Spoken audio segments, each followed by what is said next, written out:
चलिए सवाल को सबसे पहले समझते हैं कि सवाल का क्या रहा।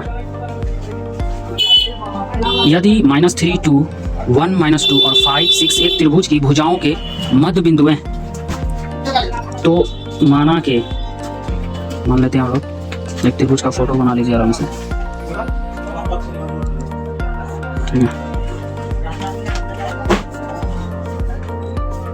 तो हम लोगों को जो है ना त्रिभुज का मध्य बिंदु का निर्देशांक हम लोगों को दिया हुआ है। तो मान लेते हैं PQR जो है कि त्रिभुज का मध्य बिंदु है और AB और C जो है कि त्रिभुज का शीर्ष है।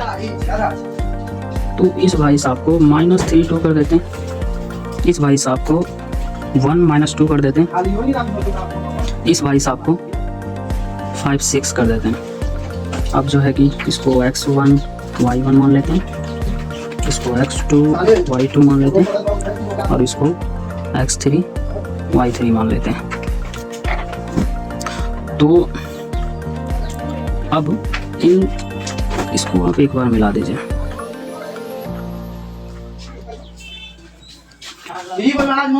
तो हम लोग करेंगे क्या कि यहाँ इसको मिला देते हैं। तो ये जो बिंदु है, इस बिंदु की सहायता से हम लोग अभी निकालेंगे त्रिभुज के शीर्ष का निर्देशांक। यहाँ पे इस प्रकार से जो है कि हमारा समांतर त्रिभुज का निर्माण होता है। यदि आप किसी त्रिभुज के मध्य बिंदु को अगर आप मिलाते हैं तो अंदर में जो बनता है वो आपका समांतर चतुर्भुज होता है। तो समांतर चतुर्भुज अकॉर्डिंग टू फिगर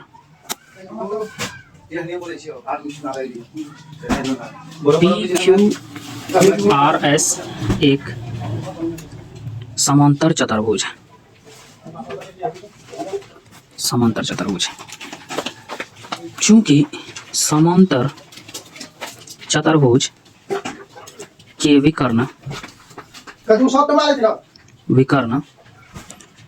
एक दूसरे को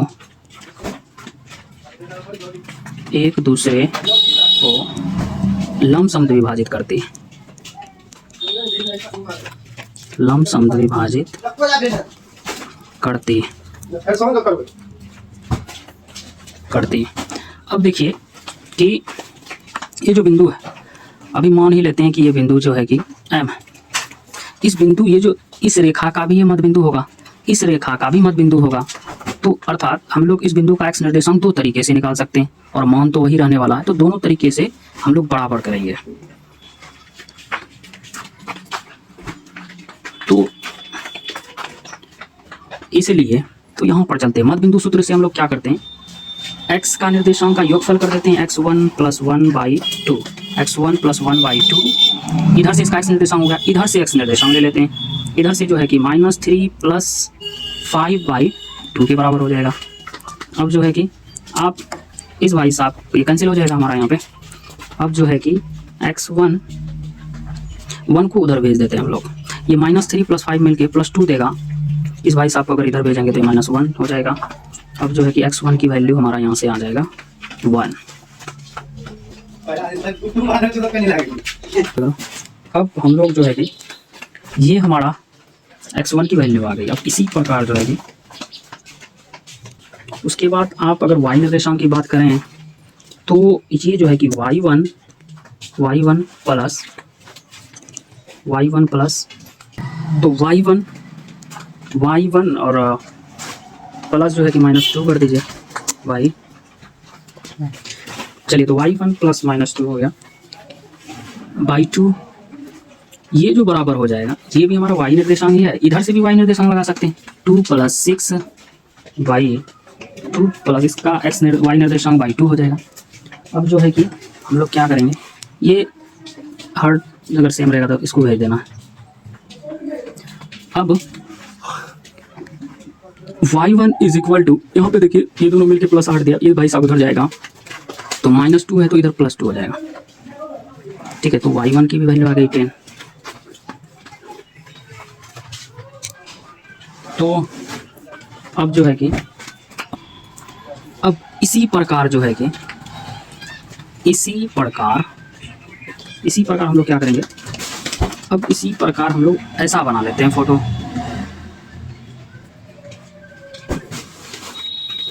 ठीक है। यहाँ एक समांतर चतुर्भुज नजर आ रहा है जिसमें ये जो P हो जाएगा, ये वाला Q हो जाएगा, ये वाला AC हो जाएगा, ये वाला R हो जाएगा। अब हम लोग क्या करते हैं कि ये दोनों भाई साहब को मिला देते हैं। ये दोनों भाई साहब को हम लोगों ने मिला दिया, तो यहाँ से तो हमारा इस भाई साहब का निर्देशांक जो है कि -3 2, इस भाई साहब का निर्देशांक 1 - 2, इस भाई साहब का निर्देशांक x3 y3 और इस भाई साहब का निर्देशांक 5 6 है। तो अकॉर्डिंग टू फिगर मैं अगर बात करूं तो इस बिंदु का x निर्देशांक दो तरीके से ले सकते हैं, x3 + -3/2, ये जो बराबर हो जाएगा, इधर से भी x निर्देशांक बराबर कर देंगे हम लोग /2। अब ये दोनों भाई साहब को कैंसिल कर दीजिए। अब देखिए तो x3 = यहाँ से 6 आया, -3 अगर इधर जाएगा तो +3 हो जाएगा, तो यहाँ x3 की वैल्यू हमारे पास आ गई कि 9 हो जाएगा।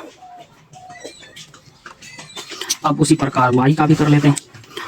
तो y का अगर आप करेंगे तो ये y3 + 2/2 = y3 + 2/2 हो गया। इधर से y जो है कि अगर इतना /2 हो जाएगा। अब इस भाई साहब को कैंसिल कर दीजिए,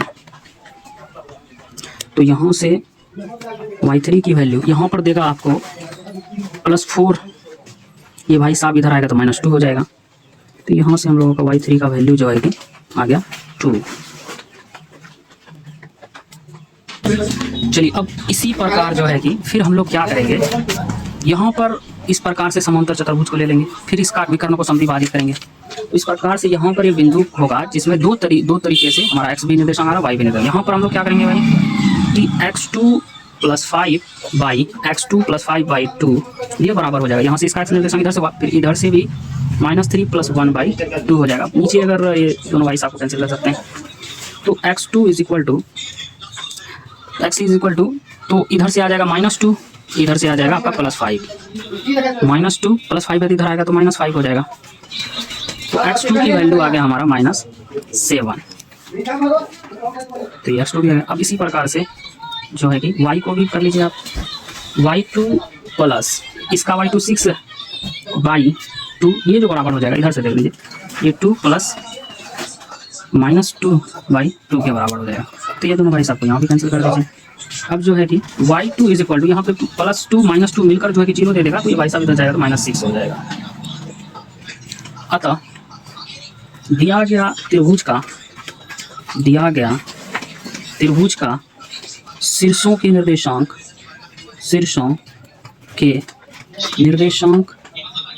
जो है कि हम लोगों ने एक को माना था a, एक का निर्देशांक माना था a जिसका x1 y1 था।